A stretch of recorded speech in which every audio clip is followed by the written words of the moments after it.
Bismillahirrahmanirrahim. Elhamdülillah.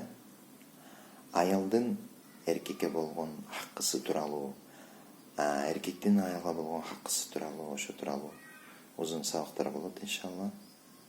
Алла Таала угушка, амал кылышка товфик берген болсун.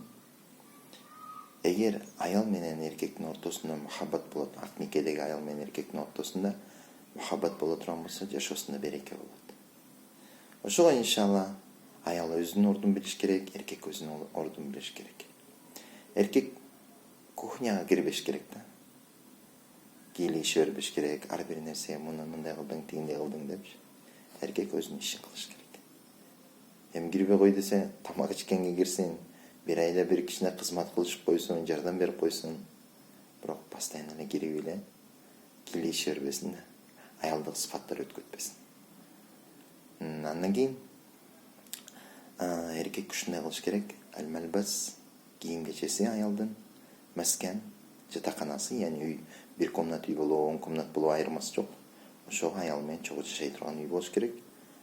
Квартирага алабы, снимать этеби же болбосо кандай кылат, иши бос үй болобу, палатка болобу айырмасы жок. Ошого жашаганга бир үй болуш керек үстүндө. Андан кийин кийими кандай десе, кийими бир жылда 2 жолу. Жайкы кышкы кылып. Эми оригинал дебейм, эми оригинал болбосо да орточо кийим болсун да иншалла. Андан кийин тамак ашы. Күнүмдүк тамак ашы баягы ачкадан өлбөй турган. Өтө шикарный стол дейм, өтө эчтеке жок болуп да калбасын, орточо болсун да. Орточо тамак ашын даярдап берүү. Эркектин мойнунда милдеттери нафакат окот.